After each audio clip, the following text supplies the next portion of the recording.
One of the important issues we talk with farmers about when we do our farm safety visits is the importance of them having policies and procedures in their business. With many farmers, despite their belief in their hearts and minds that they do provide a safe workplace, often where they fall down is having lack of evidence to show and back that up. OH&S policy procedures are really important.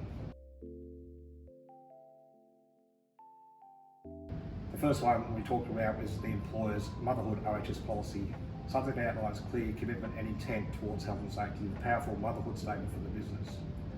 Really important from the point of view of WorkSafe or commercial clients who do auditing sort of programs, but the most important people that you give it to is your employees. Beyond that, we talk about the importance of having other health and safety policies that relate to specific health and safety issues. Issues such as drug and alcohol, personal protective equipment, UV protection, bullying, harassment type policies, sexual harassment. With policy procedures, when we make them available, we stress the importance that for a farmer that they don't just take our policy procedure templates and put them on their letterhead and say, there you go, we're covered. If you put those things out there, you've got to do what they say. You don't have what we term a system on a shelf.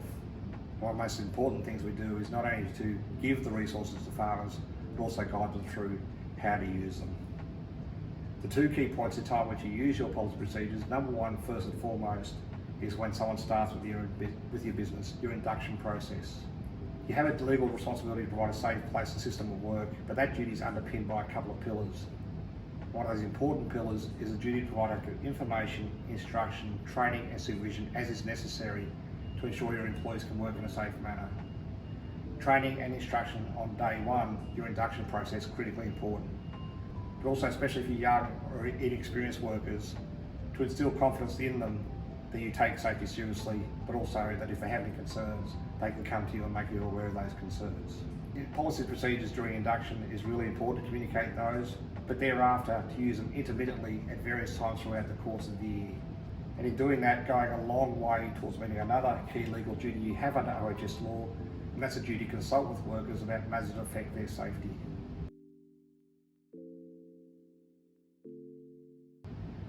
When we raise the idea of consultation with a lot of farmers, the response we're given is we talk to them about safety all the time. And that's not unusual for farmers to talk with their employees about safety at the time they're doing particular jobs or tasks. But the expectation is broader than that, is that employers will talk to workers about matters that affect their safety generally.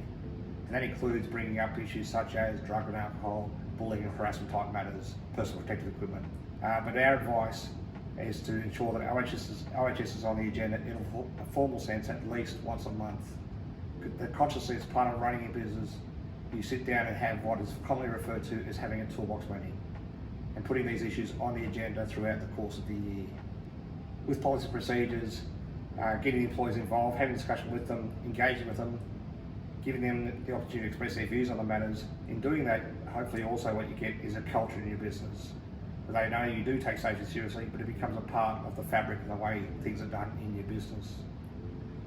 It's not just about having those policy procedures, but also ensuring that once you put them out there, if the need arises, that you adhere to your policy procedures. So for example, if you have an employee who's not wearing a helmet when they're riding the quad bike, or not wearing their glasses and goggles when they're working on machinery or equipment that needs those things, you then follow through and if necessary, taking appropriate disciplinary action.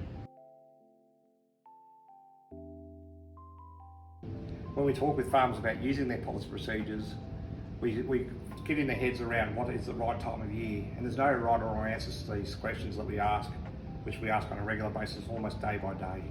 A good time to put out a UV policy, for example, might be around about September, springtime, the time of year when people are starting to rip off polar fleece jumpers and potentially having more sun exposure. A great time of year to put out a drug and alcohol policy might be around about festive season, because that's the time when it's known that there might be midweek Christmas parties and a bit of festivity where people may be at risk of coming into the workplace under the influence. There's no right or wrong answer to these things, but this is consistent with our advice that OH&S should be on the agenda and the value of having a plan that guides you through how and when to tackle things. The importance also to keep some basic diary notes or even a toolbox meeting template that we make available to assist farmers to be able to record their meetings. And it could be along the lines of, spoke to the employees about plant safety 1 month, talking about guarding, leads, damaged equipment, talking about lockout tags, but then putting out a drug and alcohol policy. But the next month could be talking about chemical safety and teaching employees how to read the safety data sheet. And given that issue is related to the use of chemicals in the workplace and therefore wearing respirators and personal protective equipment, a good time to put out your personal protective equipment policy. The importance is to put a stake in the ground and to start that journey and just tackle things piece by piece, bit by bit, month by month. You can't become compliant overnight, but the value of having something that's going to guide you and assist you through that journey is really, really important.